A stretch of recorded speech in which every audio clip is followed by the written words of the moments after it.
unalienable natural rights. So let's stop here and just do some questions and answers. Will we raise any questions or answers tonight? Kind of marching through the Constitution so you can see. It's really simple. There's an introductory paragraph. There's the 3 branches of government there.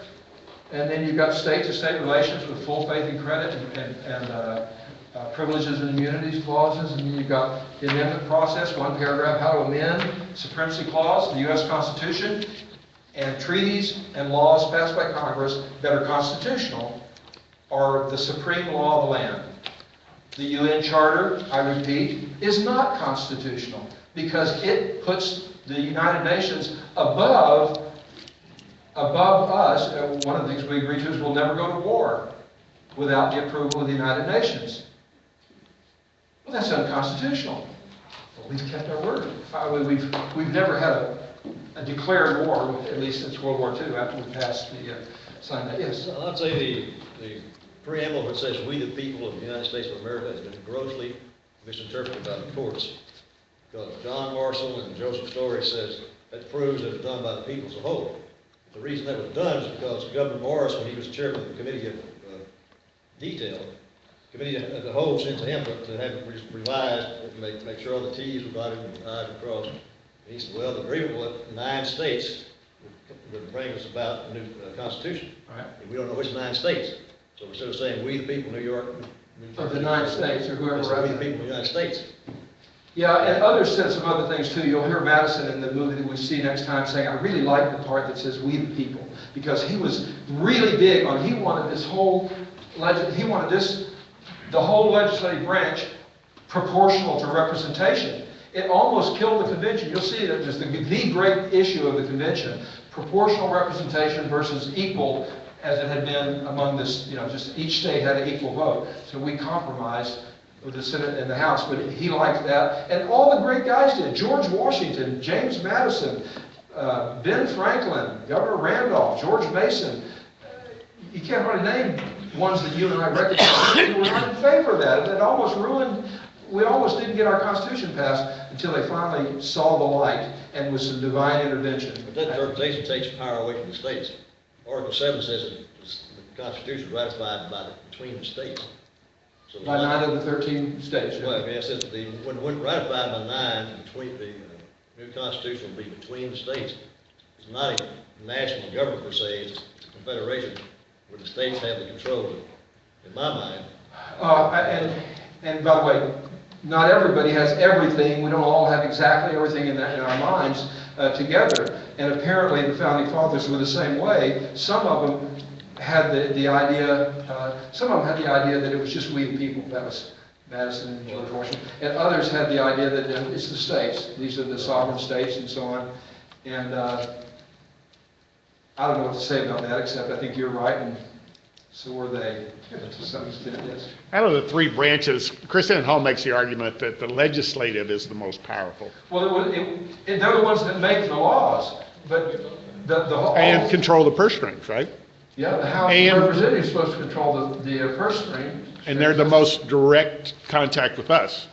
But there are so many. This is separation of powers. You've heard of separation of powers. We separated into, for the first time ever in the history of the world, in a major nation, we separated into 3 different branches. The lawmaking function, the carrying out or executing the law function, and the judging functions. We separated them. And then we have all kinds of what do we call them? Balances, checks and balances. These guys make the law, but this guy can veto it, but these guys can override it.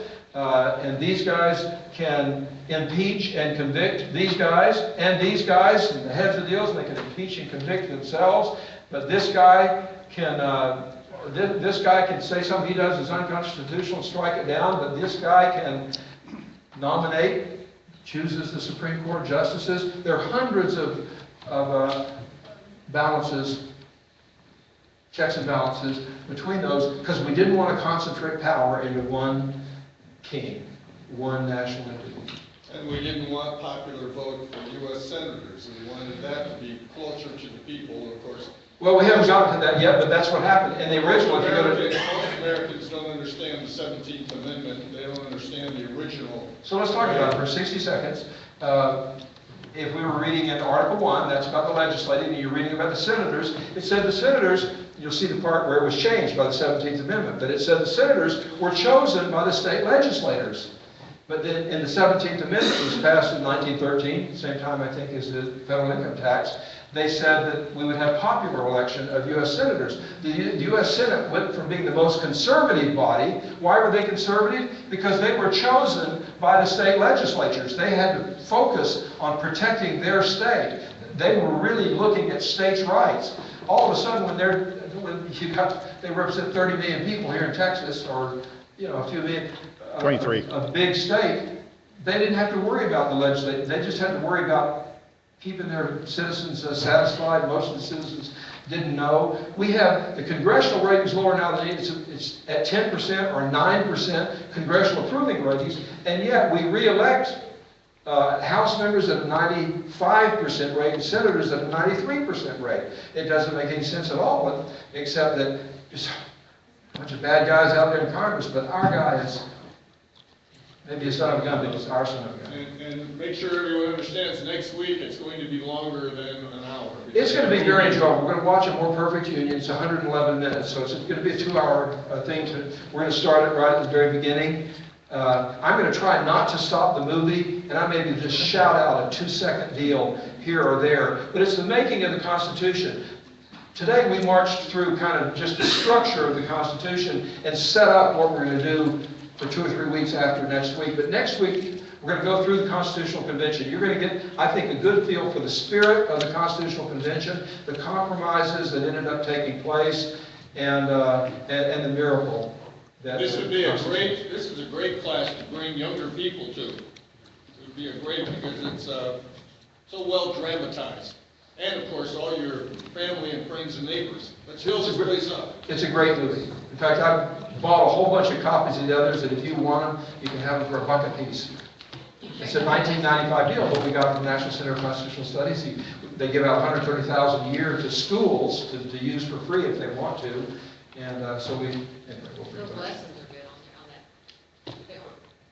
Yes, I mean, there's... More Perfect Union has a lesson that you can go back. There are lessons, there are workbooks and so on that go along with it. More Perfect Union. Any more questions or comments? Well, thank you. We'll see you next week.